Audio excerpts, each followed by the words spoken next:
शनाया मुड़ते ही कुछ कहने की कोशिश करती है, तभी यश आचार्य उसकी बात को काटते हुए अचानक कहते हैं, क्या तुम ये नहीं कह सकती हो कि तुम अपनी मर्जी से भागी और इतनी सुंदर जगह को छोड़कर तुम सजा काटने के लिए तैयार हो? या फिर तुम्हें पता नहीं है कि परीक्षा से भागने या भगाने में क्या सजा मिलती है? शनाया हैरानी से पूछती है, किस तरह की सजा? महर्षि ने शनाया को इस बारे में कभी कुछ नहीं कहा था। क्या परीक्षा का आयोजन करके महर्षि शनाया को जानबूझकर सजा देना चाहते थे? अगर ऐसा नहीं था तो महर्षि ने शनाया को पहले क्यों नहीं बताया कि परीक्षा से भागने वाले को सजा मिलती है? साथ ही शनाया ये बात भी जानना चाहती थी कि उसे भगाने वाले को क्या सजा मिलेगी। यश आचार्य ने काफी लंबे समय तक शनाया के साथ काम किया था और वो शनाया के स्वभाव को बहुत अच्छे से जानते थे। इस समय जब उन्होंने शनाया के चेहरे को देखा तो वो बता सकते थे कि शनाया के दिमाग में क्या चल रहा है। इसलिए उन्होंने सीधा अपने विचारों को शनाया के दिमाग में भेजा। डरो मत, वो मेरे साथ कुछ नहीं करेंगे। मैं समझौते के लिए उन्हें कुछ जड़ी बूटियां दे सकता हूं। महर्षि अपने पास में ही रखे एक तख्त पर हाथों से मारते हुए यशाचार्य की तरफ देखकर कहते हैं, यशाचार्य, मैं जानता हूं कि आप एक सम्मानित इंसान हैं, लेकिन फिर भी मैं आपको बताना चाहूंगा कि आपने नियमों का पालन नहीं किया है।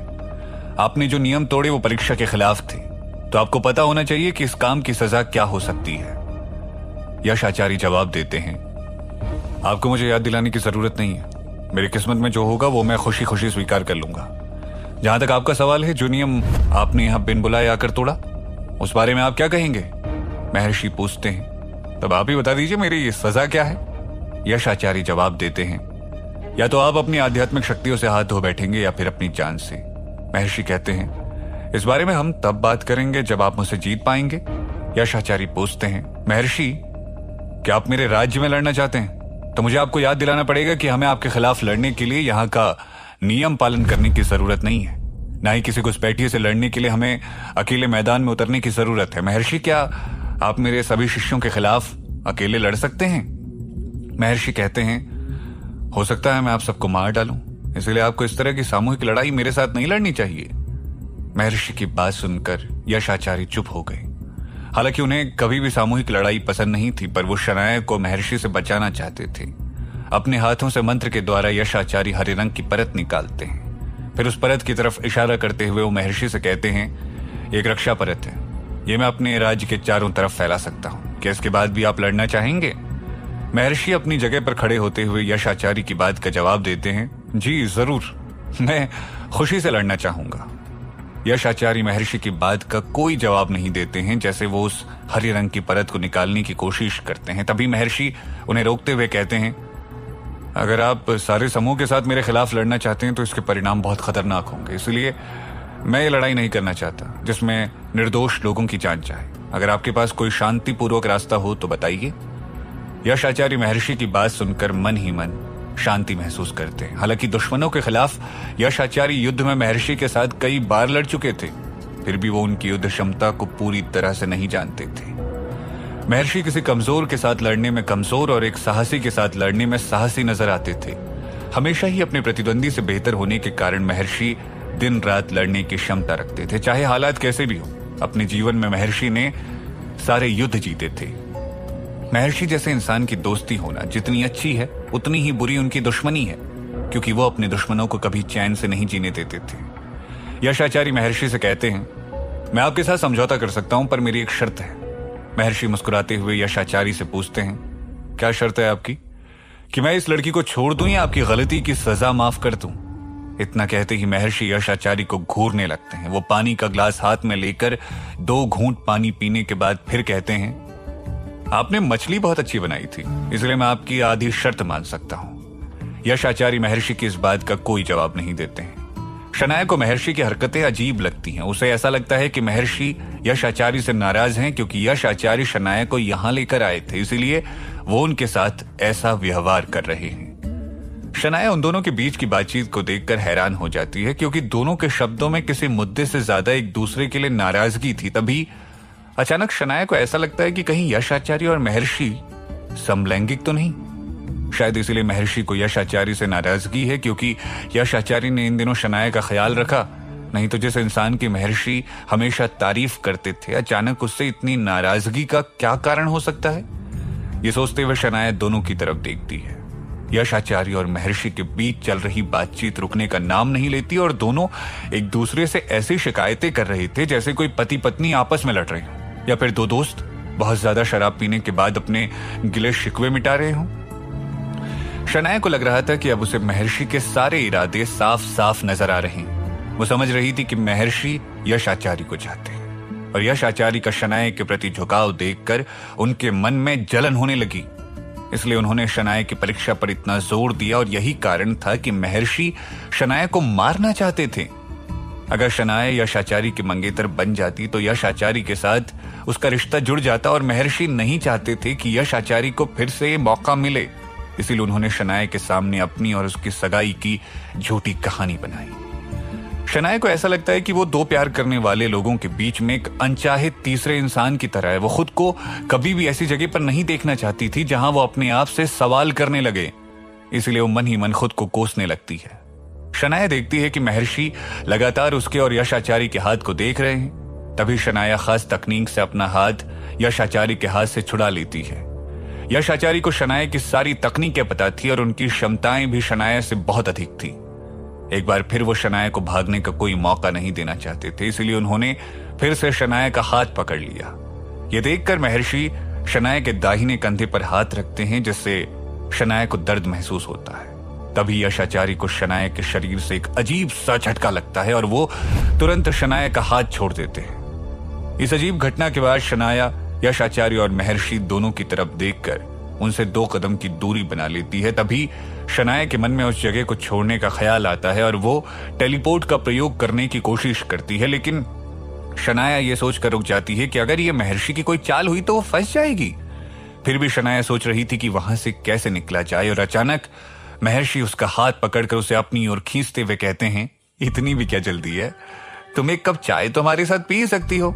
इस बार शनाया यश आचार्य के बगल में ना बैठकर महर्षि की दूसरी तरफ जाकर बैठती है। यह देखकर यश आचार्य के चेहरे के भाव बदलने लगते हैं, लेकिन वो खुद को संभालते हुए शांत रहते हैं। कुछ देर बाद यश आचार्य जैसे ही अपनी जगह से उठने की कोशिश करते हैं, महर्षि उन्हें रोकते हुए कहते हैं, आप परेशान मत होइए, मैं इसे कुछ नहीं करूंगा, मुझ पर भरोसा कीजिए। तभी यश आचार्य बिना सोचे समझे महर्षि से कहते हैं, तो चलिए हम अपनी बात को आगे बढ़ाते हुए एक निष्कर्ष निकालते हैं। बताइए, आप इस लड़की को जाने देंगे या नहीं? महर्षि यश आचार्य से कहते हैं, आपके पास 2 रास्ते हैं। जैसा कि मैंने पहले भी कहा था, इस लड़की को यहां से ले जाकर परीक्षा पूरी करवाना मेरी जिम्मेदारी है। अगर ये परीक्षा में असफल हुई तो मैं इसकी विद्या नहीं छीनूंगा, सिर्फ इसे उस अंधेरे जंगल में छोड़ दूंगा या फिर मैं आपकी गलती की सजा माफ करवा दूंगा। अब इन दोनों में से चुनाव आपका है। यश आचार्य महर्षि से कहते हैं, ये बात हम दोनों जानते हैं कि उस घने जंगल से बाहर जिंदा आना बहुत मुश्किल है। ना कोई चमत्कार और ना ही कोई आध्यात्मिक शक्ति वहां गए हुए इंसान को बचा सकती है। और रही बात मेरी सजा माफ करने की, उसके लिए आपको चिंता करने की जरूरत नहीं है। मुझे सजा का कोई डर नहीं है, तो मैं यही समझूंगा कि यह बात यहीं खत्म हुई। शनाया यश आचार्य से कोई भी सहायता नहीं चाहती थी। उसे ऐसा लगता है कि जितना यश आचार्य उसकी मदद करेंगे उतना ही महर्षि को उस पर गुस्सा आएगा और महर्षि का गुस्सा शनाया की मौत का कारण बन सकता है। इसीलिए शनाया उन दोनों की तरफ देखकर कहती है, मुझे कोई सहायता की जरूरत नहीं है। फिर शनाया महर्षि से कहती है, आपने पहले भी मेरे सामने यही शर्त रखी थी, इसलिए आप हर जगह एक ही बात नहीं कर सकते, ऐसा करना गलत है। महर्षि शनाया की तरफ देखते हुए कहते हैं, क्या मैंने तुमसे कोई वादा किया था? शनाया गुस्से से उनकी बात का जवाब देती है, जी हाँ, आपने कल ही मुझसे वादा किया था। इससे पहले कि शनाया कुछ और कह पाती, यश आचार्य उसे रोकते हुए कहते हैं, ये सब बातें सपने जैसी लग रही हैं। इसलिए महर्षि, जो आपने 2 शर्तें रखी थी उनका कोई मतलब नहीं है। अगर आप इस बात को आगे बढ़ाना चाहते हैं तो मेरी एक शर्त है। महर्षि कहते हैं, कृपया बताएं। यश आचार्य कहते हैं, आप शनाया की शक्तियों को नष्ट नहीं करेंगे और मैं शनाया के साथ उस घने जंगल में जाऊंगा। महर्षि हंसते हुए यश आचार्य से कहते हैं, ये बात आप भी जानते हैं कि घने जंगल से बचना आप और मेरे दोनों के लिए बहुत बड़ी बात नहीं है, लेकिन अगर आप इस लड़की के साथ जंगल में जाते हैं फिर आप जंगल से नहीं बच पाएंगे। अगर मैंने ऐसा होने दिया तो उन लोगों की आत्मा को कभी शांति नहीं मिलेगी जो परीक्षा में फेल होकर जंगल के अंधेरे में मर गए। महर्षि चाय का एक घूंट लेते हैं और फिर कहते हैं, आध्यात्मिक शक्तियों के बारे में बोला गया झूठ इस परीक्षा के बाद सामने आ जाता है और उस इंसान को उस घने जंगल में भेजकर एक मौका दिया जाता है। अगर वो वहां से बच गया तो जी सकता है, लेकिन इस सजा के दौरान कोई इंसान अपनी शक्तियों के साथ साथ अपने गुरु को भी वहां लेकर जाए तो ये सजा नहीं मानी जाएगी। इतना सुनते ही यश आचार्य चुप हो गए और शनाया सोचती है, हालांकि महर्षि की यह बात सच थी, फिर भी शनाया को लग रहा था कि महर्षि का एकमात्र उद्देश्य शनाया को मौत के घाट उतारना है। यश आचार्य महर्षि से कहते हैं, क्या आप थोड़ा भी समझौता नहीं कर सकते हैं? महर्षि दोनों की तरफ देखते हुए कहते हैं, हालांकि ये लड़की हमारे लिए अनजान नहीं है, इसलिए मैं इसे जंगल के घनघोर अंधेरे में न रखकर जंगल के किनारे रखूंगा। क्या ये ठीक है? यश आचार्य कहते हैं, ठीक है, आप उसे उस पहाड़ी के पास रखिए। अगर वो वहां से बच निकली तो उसके लिए एक बहुत बड़ा चमत्कार होगा। महर्षि कहते हैं, अगर ये बात है तो हमें इस सौदे के साथ साथ हमारी चर्चा को यहीं खत्म कर देना चाहिए। जैसे ही महर्षि उठने की कोशिश करते हैं तभी यश आचार्य एक लंबी सांस लेते हुए महर्षि से कहते हैं, ठीक है, अगर आपको ठीक लगे तो आप उसे पहाड़ी की दूसरी तरफ रख सकते हैं। महर्षि कहते हैं, ठीक है, अब बिना चाय पिए कोई यहां से नहीं जाएगा। तभी अचानक यश आचार्य महर्षि से कहते हैं, मेरी एक और शर्त है। महर्षि कहते हैं, मुझे ऐसा लग रहा है जब तक मैं यहां हूं आपकी शर्तें बढ़ती जाएंगी। यश आचार्य कहते हैं, अगर आप मुझे एक और शर्त का वादा करेंगे तो मैं आपके लिए एक मछली बनाऊंगा। तभी महर्षि लंबी सांस लेके यश आचार्य से कहते हैं, ठीक है, बताइए क्या शर्त है आपकी? यश आचार्य कहते हैं, क्या आप इस लड़की की परीक्षा पूरे समाज के सामने ना लेकर एकांत में ले सकते हैं? यश आचार्य जानते थे कि शनाया उस परीक्षा में पास नहीं हो सकती, इसलिए वो चाहते थे कि परीक्षा सबके सामने ना की जाए ताकि उसे शर्मिंदा ना होना पड़े। आखिरकार वो एक छोटी लड़की थी और इस छोटी लड़की ने अब तक बहुत कुछ झेला था। बड़ी मुश्किल से उसने इस दुनिया में अपनी जगह बनाई थी। अगर उसे सबके सामने शर्मिंदा होना पड़ा तो वो टूट जाएगी। महर्षि कहते हैं, अगर मैंने इस लड़की की निजी परीक्षा रखी तो क्या वो मेरे निर्णय पर भरोसा करेंगी? यश आचार्य कहते हैं, आप मेरा यकीन मानिए, इस बारे में वो कोई शिकायत नहीं करेगी। तभी महर्षि शनाया की तरफ देखकर पूछते हैं, तुम्हें क्या लगता है? ये सुनते ही शनाया अपनी आंखें बंद कर लेती है। कुछ देर बाद यश आचार्य की तरफ देखते हुए वो कहती है, आप मेरी निजी परीक्षा क्यों करवाना चाहते हैं? अगर मैं परीक्षा में सफल हुई तो खुशी खुशी उस सफलता को सारी दुनिया के सामने अपनाऊंगी, और अगर मैं सफल नहीं हो पाई तो मुझे लोगों की परवाह नहीं है। शनाया की यह बात सुनकर दोनों हैरान हो जाते हैं। महर्षि शनाया से कहते हैं, क्या तुम मुझ पर बिल्कुल भरोसा नहीं करती? शनाया मुस्कुराते हुए महर्षि से कहती है, इस बात से कोई फर्क नहीं पड़ता कि मैं आप पर भरोसा करती हूं या नहीं, मैं सिर्फ सच्चाई जानना चाहती हूं। शनाया की यह बात सुनकर यश आचार्य को अच्छा लगता है। महर्षि शनाया से पूछते हैं, तुम्हें अपनी बात पर पछतावा तो नहीं होगा? शनाया कहती है, जो भी मैंने कहा या किया मैं उसकी जिम्मेदारी लेती हूं। महर्षि शनाया की बात पर मुस्कुराते हैं। शनाया यश आचार्य से कहती है, आपको मेरी वजह से किसी भी शर्त पर राजी होने की कोई जरूरत नहीं है। यश आचार्य समझ जाते हैं कि शनाया उन्हें किसी समस्या में नहीं डालना चाहती। शनाया ने यश आचार्य को उनकी मदद के लिए धन्यवाद कहा। यश आचार्य को महसूस होता है कि शनाया अब भी उनसे प्यार करती है, वैसे ही जैसे वो अपनी पिछली जिंदगी में किया करती थी।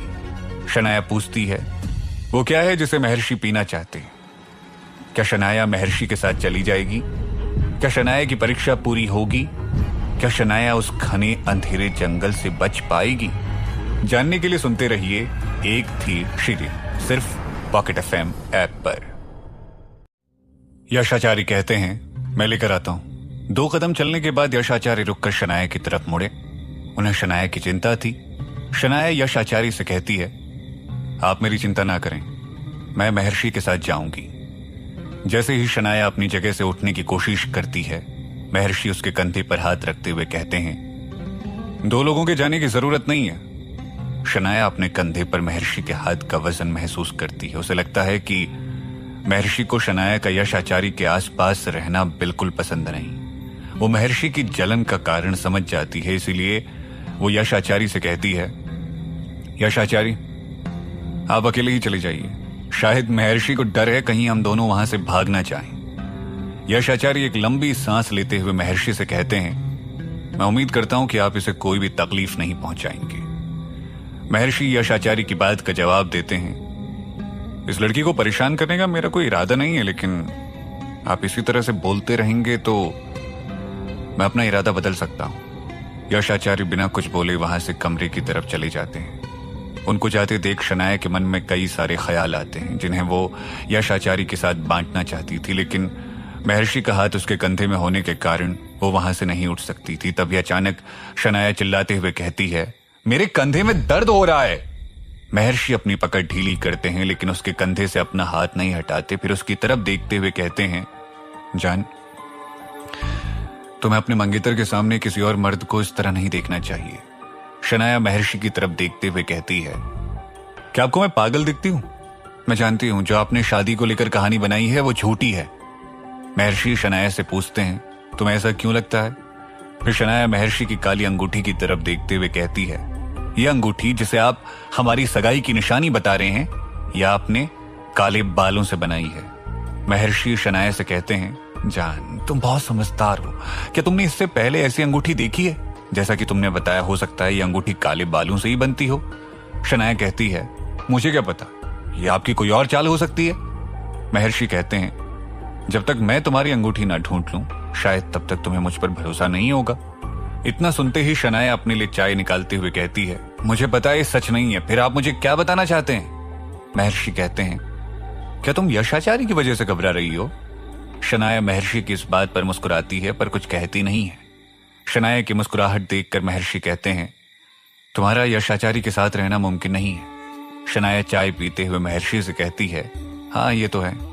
शनाया फिर से मुस्कुराते हुए कहती है, अगर हमारी सगाई की बात सच निकली भी तो हमारी शादी नहीं हो सकती है।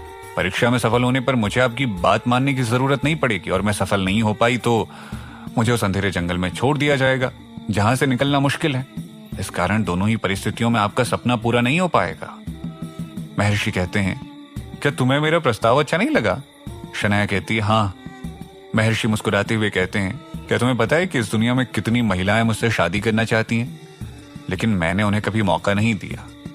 शनाया व्यंग्यात्मक ढंग से हंसते हुए कहती है, बाजार में आपका इतना सम्मान देखकर मुझे खुशी हुई। वैसे आपको अपने लिए बेहतर चुनाव करना चाहिए। महर्षि चुप हो जाते हैं और वो शनाया की बात का कोई जवाब नहीं देते।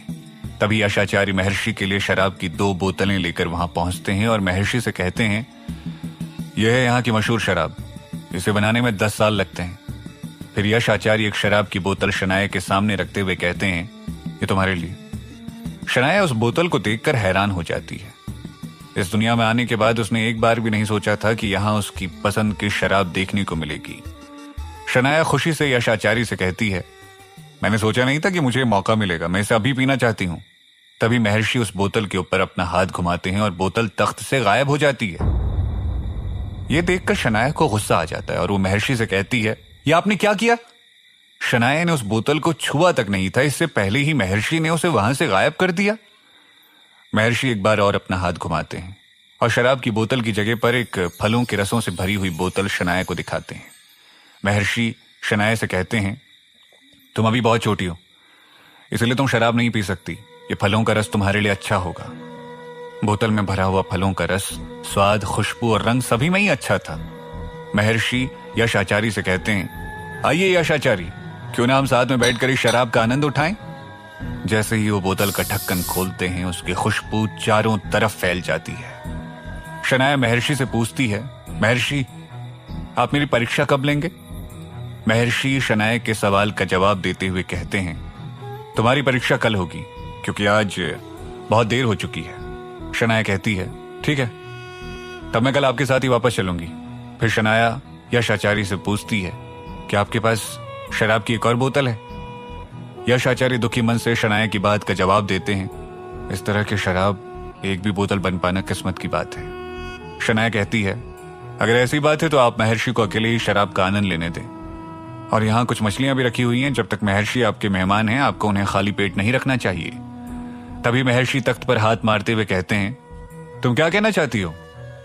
शनाया महर्षि से कहती है, आपने अच्छी शराब पीने की शर्त रखी थी, लेकिन अब आपके पास अच्छी शराब के साथ साथ स्वादिष्ट मछलियां भी हैं, इसलिए मैं कहना चाहती हूं कि आप इन दोनों का अकेले ही आनंद उठाइए। फिर शनाया यश आचार्य के करीब जाकर उनसे कहती है, यश आचार्य, शायद कल की परीक्षा के बाद मैं जीवित ना रहूं। मैंने सुना है कि यहाँ की वादियां बहुत खूबसूरत हैं, क्या आप मुझे उन्हें दिखाने ले जा सकते हैं? यश आचार्य शनाया से सहमत होते हुए कहते हैं, क्यों नहीं, मैं तुम्हें जरूर वादियां दिखाऊंगा, चलो मेरे साथ। इतना कहते ही यशाचार्य महर्षि की तरफ मुड़ते हुए कहते हैं, आप खाने पीने का आनंद लीजिए और इस बात की फिक्र बिल्कुल ना करें, मैं इसे लेकर वहां से गायब हो जाऊंगा। मैं आपसे वादा करता हूं कि कल परीक्षा होकर रहेगी। इतना कहते ही शनाया यशाचार्य के हाथों में हाथ डालती है और दोनों वहां से चले जाते हैं। महर्षि उन दोनों की बातों पर ध्यान न देते हुए चुप रहते हैं। उनके जाते ही वहां शराब और मछली की खुशबू घूमने लगती है। हालांकि महर्षि को यह खुशबू बहुत कम महसूस हो रही थी। महर्षि अपने ग्लास की तरफ देखते हुए अचानक गुस्से में आ जाते हैं।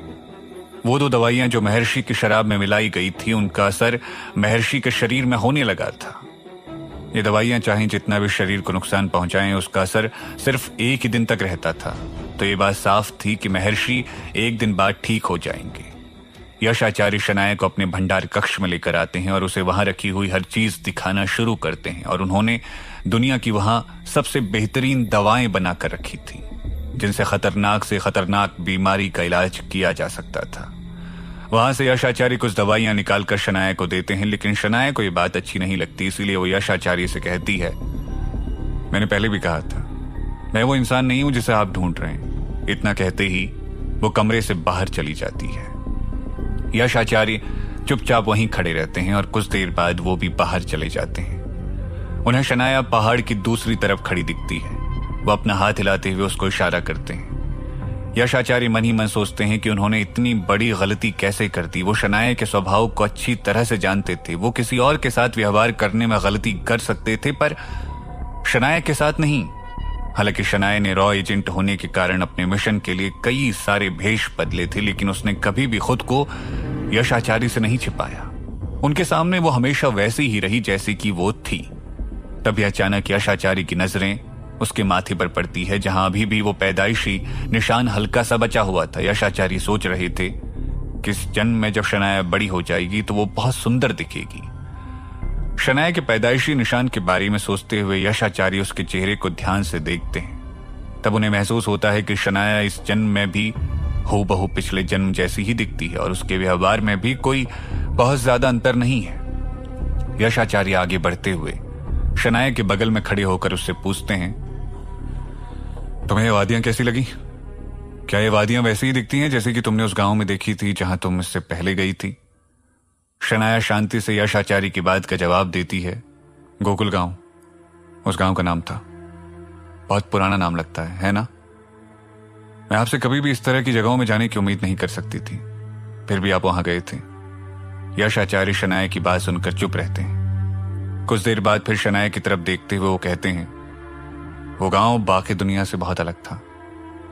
वहां के लोग बहुत ईमानदार थे। मैंने तुमसे कहा भी था कि वो जगह मुझे बहुत पसंद है। अगर मुझे सब कुछ छोड़ छाड़ कर कहीं रहना हो तो मैं वही जगह चुनता, और मुझे लगता है कि तुम्हें भी वो जगह पसंद आई थी।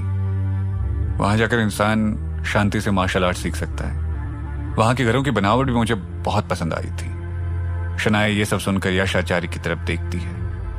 कुछ देर रुककर यशाचार्य ने अपनी बात को फिर जारी रखा, जब पहली बार मैं इस पहाड़ पर आया तब मुझे ये जगह भी बहुत अच्छी लगी और मैं यहां रहने लगा।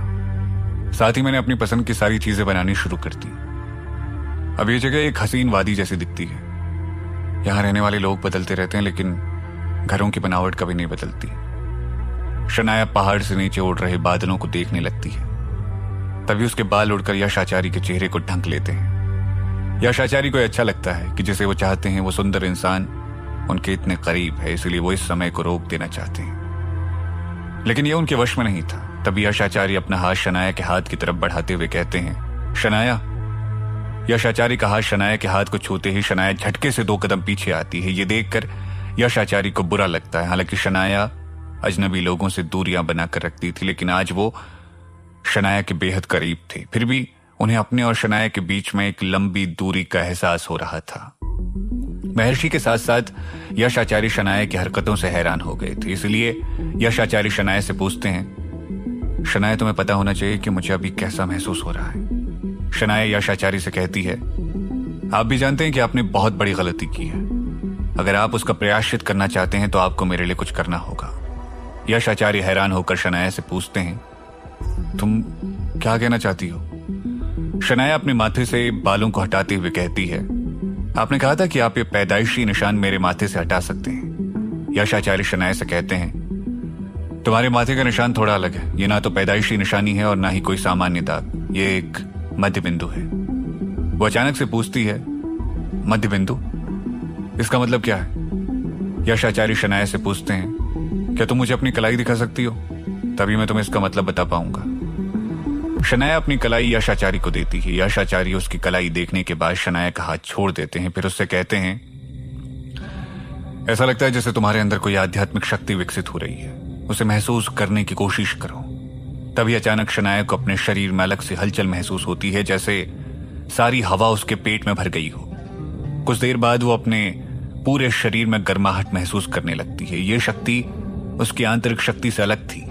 उसके शरीर में अलग अलग चीजें हो रही थी। फिर वो अपने शरीर को हल्का महसूस करती है। जैसे वो यश आचार्य की तरफ अपना हाथ बढ़ाती है, उसे सब कुछ महसूस होना बंद हो जाता है और अचानक उसे लगता है कि ये कोई धोखा था।